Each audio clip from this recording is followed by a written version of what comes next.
back to the summit. We have another great guest on the schedule today. I am super excited to be talking to Dr. Victoria Dunkley. Dr. Dunkley is an award winning integrative child psychiatrist and screen time expert. Whether in private practice or public settings, she's known for going the extra mile to help each patient achieve their maximum potential. She's an acclaimed author of the groundbreaking book Reset Your Child's Brain, now published in 11 languages. Thanks to her incredible work with children, Dr. Dunkley has been named one of the America's top psychiatrists by the Consumers Research Council of America and has won the Patient's Choice and Compassionate Doctor Awards. Her life-changing advice has been featured in some of the most popular media outlets, such as Psychology Today, CNN, Good Morning America, and many, many more. Welcome, Dr. Dunkley. We're so happy to have you with us. Thanks for having me. So let's first start with a common question we get here at Strategic Parenting. More and more parents are dealing with acting out with their kids, or what they think are some unclear reasons. Many of these kids are diagnosed with ADHD, but they don't seem to respond well to treatments. You have an idea on what that might be. Can you tell us more about it? Sure. So, and that actually was the motivation for me to write the book in the first place, was really I was seeing so many kids that had issues that were not being resolved. I was being sent kids, for second opinions all the time, or the most difficult cases. And what I found early on in my practice, going back more than 20 years, was that if we just got rid of screen time, and at that time it was really just video games, but if we just got rid of screen time altogether, not just cut back, but got rid of, the kids would get better. And that seemed to resolve tantrums, their focus, improve their focus, their grades would get better, their learning would improve, their eye contact, their kindness, pretty much across the board, everything would get better. So I started to think that it really had to do with how stimulating screen time was, and that it was putting them in this kind of fight or flight state all the time. So at the same time, I was working with kids that had trauma. So I knew, those kids were all kind of in this hyperarousal state all the time. And I saw these other kids just looked very similar. So that's kind of how it started. And we realized that if we just did a clean break for 3 to 4 weeks, that they would get better. Nice. And in your book that I mentioned, Reset Your Child's Brain, you mentioned something called electronic screen syndrome, right? Or ESS. Tell us more about what it is and how it manifests in kids with ADHD. So for every time that a child interacts with a screen device, there's all these physiological mechanisms going on, including that increase the arousal levels that activate that fight or flight response. So there's the reward pathways are activated, which are the dopamine pathways. So they get overstimulated, desensitized, the light from the screen. So these are all things that happen even if it's educational screen time, by the way. And then there's the fast pace. If there's multitasking going on, that's also stimulating. Even the electromagnetic fields, they know that's stimulating also. So there's all these different mechanisms. And then there's the content itself. And these all act synergistically to raise arousal levels. So what I was noticing was that these kids just looked like they were functioning from a very primitive part of the brain, like in that fight or flight mode, and their frontal lobe was kind of shut down. So the frontal lobe controls everything from focus and executive functioning to mood regulation, impulse control, and then even things like creativity and kindness, things like that. So I realized, in a kid with ADHD, they're having trouble with arousal regulation in the first place, and then you shut down their frontal lobe. They just look more impulsive, they're more reactive, they're more defensive, they're not listening, they're kind of operating in that survival mode. So it's very hard for them to think about someone else's feelings or think ahead or reflect or any of those things. So for a kid with ADHD, screen time is really just makes everything worse. Right, and for kids who suffer from ESS, it might be incredibly hard to snap out of it. Everything's more, like you mentioned, everything seems more interesting. The colors, the sounds, the pace. What can parents do to gradually reduce them to this sort of boring, slow reality? Yeah, well, I have found over the years that parents often want to just cut back, but it just doesn't work as well. So, any reduction helps, I will say that. But I have found over the years that really just going cold turkey works the best. So if you think about the nervous system gets in this state of hyperarousal and overstimulation, and it's really hard to reverse that without removing all of the stimulation. So it's kind of like, it's like on fire, and then you just keep lighting a match, even if it's a little bit, it kind of keeps it in that state. So when you remove all of that stimulation, the body clock gets reset, the dopamine receptors become sensitized again, the stress levels go down, the blood flow changes in the brain, so the blood flow is hitting the frontal lobe again, and you can see in the child that their brain is literally working better. They move more in an organized way. Their handwriting even changes. So it's really interesting. So that's why I just advocate for cold turkey, and I just tell parents, we could talk about the research all day long, but you really won't know what your child looks like until you actually try it. For at least 3 weeks, I would, 4 is even better, and then you can kind of decide what you want to do from there. It seems that everyday exposure to digital world can trigger some stubborn symptoms in kids. How can parents introduce the idea of limiting screen time in a way that their kid understand and accept without thinking their parents are, horrible? Yeah, it's a really good question. And I've been thinking about this a lot lately. So I think starting from an early age, introducing the concepts of fight or flight, and what parts of the brain are involved with fight or flight. They're teaching this in kindergarten now in my son's school.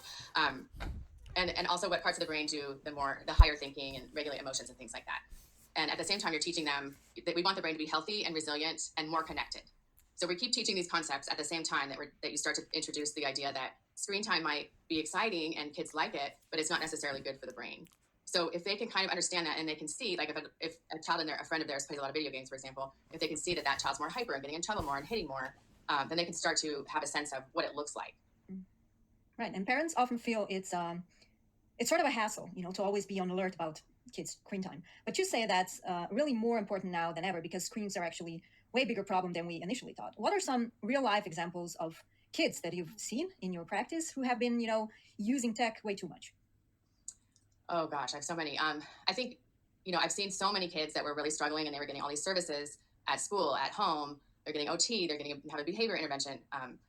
And then we finally get the child to just, go cold turkey and go off screens completely. And they've gone up, their reading level can go up like two grade levels in a matter of months. I've seen kids go from, getting F's to A's or C's to A's. Kids who have tics, tics are really common with kids that have ADHD. The tics tend to go away. I've seen kids who started reading, like a lot of parents say, well, my son just doesn't like to read. It's just not one of his interests and he's never going to read. And then all of a sudden they're like picking up a book and reading. So I think there's just so many things that can happen. And a lot of times, like, parents will be focused on the tantrum piece and they just want the tantrums to go away. But then all these other wonderful things happen. It's really like you're liberating their brain. So I just, I think there's a lot of, I'm starting to upload the testimonials like on my website, drdunkley.com, just so you can hear parents' own words, like what they're seeing. Such inspiring stories. It's quite terrifying to see what screens, can do if we just let kids be as it is. In fact, you say that most parents after your treatment were thrilled to have their kid back, so to speak. How can parents recognize when it's really time to act? Or do you suggest that every household should have screen rules no matter what? Yeah, I think, well, what I've noticed is that parents really don't try the screen fast unless they're really motivated. So I tell parents to look at, do they think their child's addicted? Is it just a daily struggle, daily arguments? So that's one red flag. And then the other big thing is really looking at, are they symptom-wise and function-wise? Are they dysregulated? Are they struggling to learn? Are they having trouble sleeping? Do they seem exhausted all the time or wired and tired? Like they're hyper, but they're tired at the same time. And are they making friends? And socially, are they making friends? Can they keep their friends? Do they bounce around because they're annoying their friends? So if you're seeing any of these big areas where they're having trouble functioning, that is a reason to try the screen fast. Nice. And what I found surprising to read is that a good screen routine, can not only help kids improve mood and focus, but also reduce the need for medication. Why is that? Yes, absolutely. Well, one thing that's happening is that when you medicate a child that's overstimulated and then you try to use the ADHD meds, they don't work because it's like throwing a stimulant on top of overstimulation. So I hardly ever use stimulants anymore with kids with ADHD. There's some other medication that, might be worth trying, but a lot of these kids turn out to not need medication. There's just using exercise alone has a more robust response than stimulants. So if they can get off the screens, and then all these other things really happen naturally, like the more outdoor time, the more exercise, all these things we know help with attention span and grow the brain bigger and more integrated. They may still have attention issues, but they're much more manageable and the child's happier. And then they become a child who may, have attention issues, but they can function. That's really the goal. So in terms of medication, my point is that over the past 20 years, I have seen kids who, when we did the fast, we were able to wean them off their medication. I have heard of dozens of other cases as well of parents who were either considering medication or they were told by a teacher or a pediatrician or something that their child needed medication. Then they did the fast first because they didn't want to go down that road, and then the child was dramatically better. And that is extremely common actually for that to happen. If the child's already on medication, one of three things can happen. They may still need that medication in the same doses. It's possible they might not need as high of a dose, or that, they can still do well on a lower dose, or it's possible that they may be weaned off all their medication altogether. It depends on the underlying diagnosis, what other stressors are going on, genetics, a lot of things. And I don't mean to say that no kids need medication or anything like that. I prescribe medication every day. But it is different now. When I first finished my training, it was much more straightforward. If a child really had clear-cut ADHD, you could use a stimulant. It would work beautifully as long as they tolerated it. So we know that stimulants can be highly effective. But even back then, we knew that like stimulants, it doesn't really change long-term outcome per se in terms of their academic or career achievement. So I don't want to say that like no kids need stimulants, but if they're in a very stimulating environment already, then the stimulant is not going to work the same way. So if they're already overstimulated, then you add another stimulant, are they now worse? Maybe they're functioning better, they can focus a little bit better for their homework, but can they sleep? Are they biting their nails? Do they seem nervous all the time? Is their heart rate a little bit higher? So I think it's just not as clean now. It's not as straightforward. And I know that some of the ADHD research is some of the most robust research on what works, but all of that research is really kind of old at this point. So looking at long-term studies now, there's just not as much research considering all the digital stimulation that's going on at the same time. It doesn't mean you need to pull your kids off meds, before you do the fast or during the fast. It's just, I think if you do the fast, you'll have more information about maybe your child doesn't need as much, or, maybe they can get away with none, or you can taper it or something like that. So it's just more information. It's like you're kind of addressing things from the bottom up instead of the top down. And they may still have issues, but their issues will be better no matter what if they have tics, if they have ADHD, any of these things, it's going to be better. Brilliant. What about some of the most popular cartoons and TV shows for kids nowadays? Do you have any recommendations on what kids with ADHD should watch and what really to avoid? I'm asking because, graphics have changed so much, all these intense colors, sounds, and that can be pretty overwhelming. So what would you say? I think what you want is slow paced and low levels of stimulation. So really like old school shows are better. But really, even older cartoons, if you look at the children's content, it's all fast paced. A lot of it is violent. Something like 90% of kids shows, cartoons have violence in them, but it's all very frenetic. Like a lot of parents are like, I can't understand how my kid likes this. It's like horrible to watch. So children's programming in general is what you want to avoid. So I think, sticking with, and by the way, when I do the screen fast, I do about 5 hours a week of TV time, as long as it's slow paced and you're watching an actual TV, not on a device. But watching things like an older Disney movie or documentaries, on nature or space or how the world works, things like that are slow paced, that have a beginning and an end, and then have some kind of meaning for the world around us. A lot of these cartoons, they have fantastical events that are going on that don't even make sense. They're just, you have to think about the designers behind all these programs. They're really just trying to create something that's crazy and that will draw the eye, and it's pretty much all bad. Yeah, but we know that screens aren't all bad, like you were mentioning, slow Disney movies. We can also video call family across the country, for example. That's not bad. But let's be honest, talking on WhatsApp with grandma isn't probably as much fun as scrolling through Instagram or something. So what are some strategies that parents can use to get the benefits of the internet with the kids without them getting, addicted? I mean, the chances of them getting addicted is very high. So I think it's really like living in the reality of what the risks are. So less is more. So you really want to slow it down. They're going to be using the internet and using screens their whole life. So we really want to protect them as long as we can. The brain is really still developing actively until the mid-20s. So the more time that you can get under their belt where they're screen-free, the better. Don't worry about them learning technology. They're going to learn it. Don't worry about them not knowing things. They're going to know it. So really the goal is don't focus too much on that, because, and marketers will play into that fear for parents. They need to learn this thing, all of these things in today's world. They need to be up to speed. They're going to fall behind. They play into that fear. But it's really unfounded. So we know that it's much more productive and predictive, like math and reading skills and social skills are much more predictive of college success, career success than tech use. They're not really missing on a lot. What about gadgets? We all have these gadgets, that seem to make life easier. Guilty here. Digital watches, Kindle, audiobooks.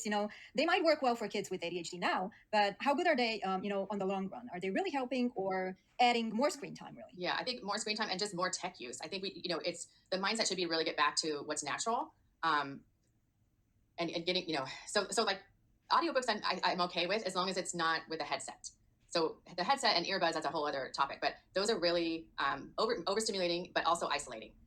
So you want to avoid that. But I think it is good to, if they want to listen to a book, it does help to kind of strengthen those listening skills, but not in place of actual reading, but in addition to, I would say. Kindles, we know that Kindles, even with the electronic ink or whatever they use to make the Kindle less stimulating, or more like a real page, it still causes sleep issues. So they've done like EEG studies, brain imaging studies, and Kindles do still cause sleep issues. So I try to avoid Kindles. And then the watch thing, I think, I know that, some parents, I feel like it is a little bit better than if you're on your phone, just like using your watch and doing, voice commands is probably better for the parent. But for kids, I would just avoid all these gadgets and anything that you're like pressing, and you really, because you're thinking about like kids with ADD are really drawn to that immediate gratification. So you want to avoid like buttons and anything that's like super interactive and very giving them very rapid feedback, because you're trying to, again, like stretch them and build up that ability to delay gratification. Right. And what is your take on video games? We know by now that, war games, you were mentioning aggressive, games negatively affect kids, of course, especially those who are neurodivergent. But what about other games they play? They say it relaxes them and help them even focus. What would you say? I think, well, first of all, some of the most popular like building games like Minecraft and Roblox, they're incredibly addicting. I probably have more kids in my practice with Minecraft addictions than any other addiction, tech addiction. So you have to be really careful. So if you see your child getting obsessed with it and they're not wanting to do other things, that's what you have to look at. There's really no evidence that all these educational games that they really provide any benefit. I think if a parent feels like their child can, it seems like the child can focus and calm down and be still, and then they're okay afterwards, I would still wonder, is that child, it's still possible that that exposure is causing sleep issues that night. And it's hard to tell because the child may be sleeping through the night, but maybe not sleeping as deeply as they would otherwise. So I think you still have to look at the big picture. Are you still worried about their focus? Are you still worried about their sleep? I've seen kids who only have screen time once a week, and when we get rid of that, even that once a week, they still improve. So I think the more vulnerable the child is, the more careful you have to be, even with educational games or games that seem benign. Right. And what would you say to parents, like you were mentioning Minecraft? How do you know it's too much? How do you know when a kid is, addictive? I think the most important thing that happens is when they start to lose interest in other things. Are they isolating? Are they choosing to do that over other things? Do you catch them doing it at night? Are they sneaking it? Are they lying about it? Are they having dysregulation issues? Are they getting in trouble at school? Is the teacher saying they're not listening? Are they defiant or oppositional? So these are all the ways that video game exposure can manifest. So even if it seems like they're not doing it that much, the best way to really know if it's affecting them is, again, to just remove it and see what they look like. That's a great idea, a great tactic. And sadly, even most schools and even kindergartens rely on screens for teaching. This is something most parents really dislike, but you can't really directly control that. What can parents do so their kids don't normalize the constant screen use? Yeah, well, I think for the school issue, I always encourage parents to address it with the teacher and address it with the principal. So you never know how receptive someone's going to be. And also, if you ask several times, or even better, if you can get other parents to request the same thing, the school will respond. A lot of times they're using screens during, say, kindergarten to like control the class for a 10-minute transition or something like that. So they just throw something on there. So in that case, parents could say, well, hey, could we help with that time and reach the kids or something? Other times they're using it to teach. So I would want to find out as a parent, what are they teaching? Is it short? Is it something that could be taught in a different way? And then you want to find out like what kind of apps they're using and try to see if you can opt out. So I do encourage parents to ask if the child can opt out of these things, use pencil and paper. And I think there is kind of the pendulum swinging a little bit the other direction now, because there's so much data now on, the more devices a school uses, the lower their scores tend to be. So schools are kind of finally paying attention to that now. And they're, at least here in California, there's kind of swinging the other way and reducing it. California just reintroduced cursive, learning to write in cursive this year. So I think we know all this research already. We've all been talking about like, well, the research shows that if you write by hand, it's better. It's better for learning retention. It's better for their brain. So now I think the schools are finally, they kept trying to solve the problem with technology and it's just not working. So I think they're finally listening and trying to go back to the basics, what we know works. I hope so. It's just very slow. But I think the more vocal the parents are, that it really does help. And even if it feels like it's not helping, every time you say something, it plants a seed. Exactly. And we need to encourage the parents to do that. So when we really need to let our kids use the screens, let's say it's necessary, what are some tricks to make it, less engaging and less addictive? I think turning everything down on the device. So turning the brightness down, putting it in natural mode, that helps be not as stimulating. Having things have a beginning and an end. So if there's, you don't want to have them be watching something on YouTube where that keeps delivering up the next show, or it's almost impossible for kids to like resist that stuff. So having a movie or something that has a beginning and end, and that's it. But if the child really has trouble finishing or getting off the screen, then that's a sign that they're just not ready for it. And I have seen kids who aren't able to tolerate any screen time, that's just causing all these problems. And then a year or two goes by, and then they're able to tolerate a little bit more. So it's really, parents get wrapped up in thinking, well, I can't do this forever. Like, it's so overwhelming to think about giving them up forever. But you just really you're just allowing their brain to develop naturally. And you're optimizing their resilience for being able to tolerate screen time down the line. Yeah, because life's going to happen either way. Life's going to happen, yeah. I've noticed that, many parents often feel that if they don't let their kids stay on their phones, for a couple of hours, they'll never get any quiet time or a chance to finish their chores. What are some better ways to keep kids occupied for a bit longer? Well, this is the irony, is that they kids really will have a hard time initiating play when they're used to having that, the play come from a screen. So they're used to, it's very easy. So human beings will always take the easy road. It's not because they're lazy, it's because that is our human nature. We're designed to be efficient.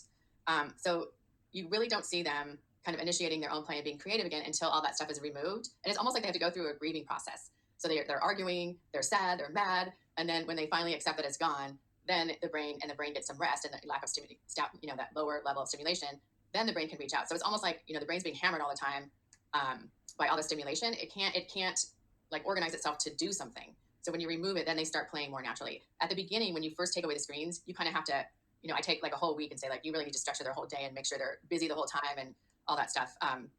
But then within the first week, and sometimes even within a couple of days for younger kids, they do start playing on their own more naturally. They go outside more. They start doing more Legos. They start drawing more. They start reading more. So then you see their natural state come out, and parents are often say like, oh, I didn't think my child was interested in any of these things, and now I'm seeing it again. And that's when they say I got my child back, because they're seeing things that they used to see when the child was much younger. Yeah, well, I imagine for parents this is quite hard. When you say that for the first week you schedule some things, what are some things that we could give parents an idea about? Yeah, so you want to schedule, if you can schedule screen-free play dates with other families. That's always helpful. To let the parents know what's going on, what you're doing. If you're really lucky, they might join you. But most parents, if you ask them to be respectful of that, they'll especially if it's a good friend, they'll be respectful. And then you want to schedule family time, yes, where you're doing things as a whole family, playing games or whatever. But what's really important is one-on-one time. So those reward pathways that are getting stimulated by screens are really attachment pathways. So you're competing with those screens for the attachment pathways. So when you remove the screen and then replace it with bonding activities, you're literally rewiring the brain. Those reward pathways were meant, from an evolutionary point of view, to keep the child close to the parent, to keep the child close to the mother more specifically. So that is what when you create that attachment void, you're filling that void with one-on-one time.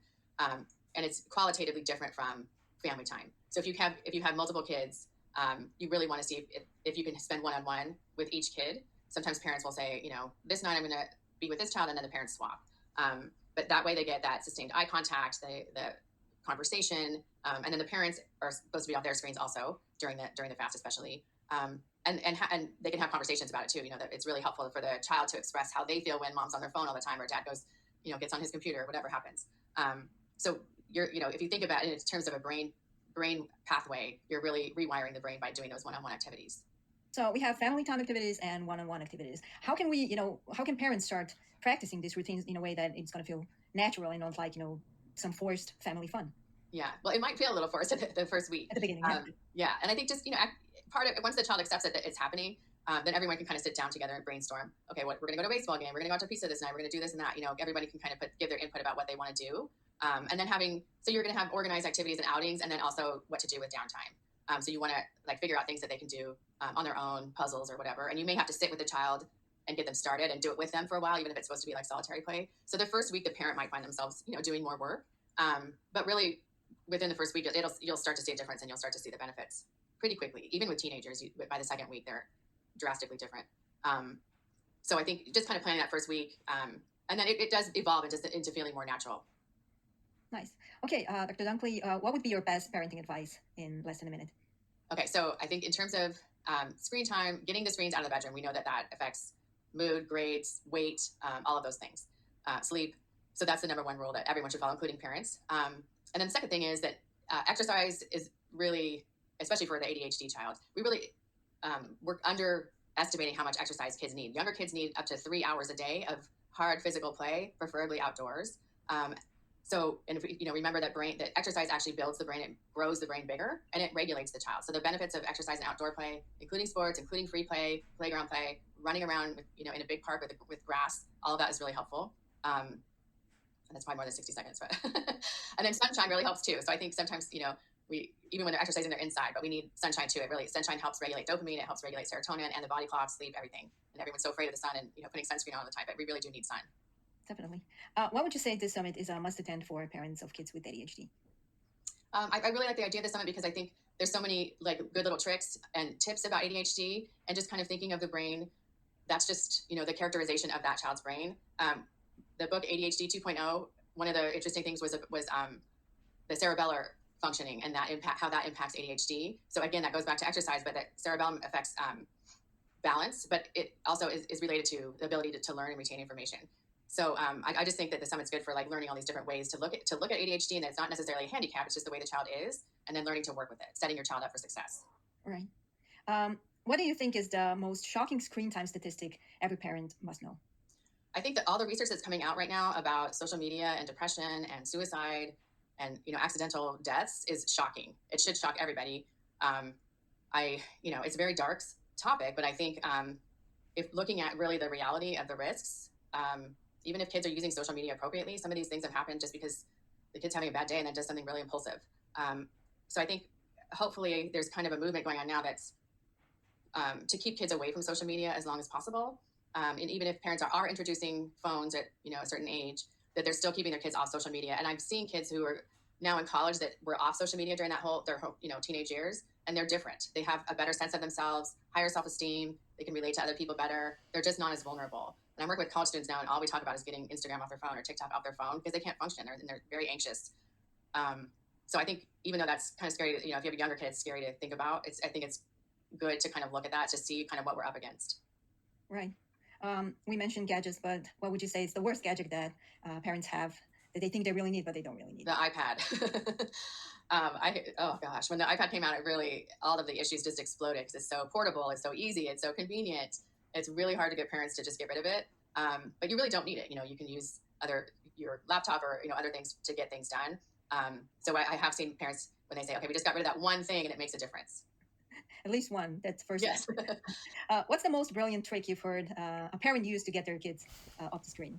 I think when something breaks, you take advantage of it. So if a controller breaks or they throw the phone and or hit the TV, and then parents say, okay, that's it. They don't replace it. They just run with it. And sometimes they might use that to do the screen fast. Sometimes parents lie and say, oh, the Wi-Fi is just off. We can't use it today. Depending on how old the kid is. But I think some of those white lies are fine. If that's what you need to do to get things changing, use it. Okay. Unfortunately, we have come to an end, Dr. Dunkley. This was really amazing.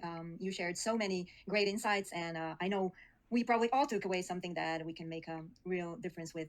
Thank you so much, and we'd love to have you back again soon. Thanks. I'd be happy to come back. Thank you so much for having me.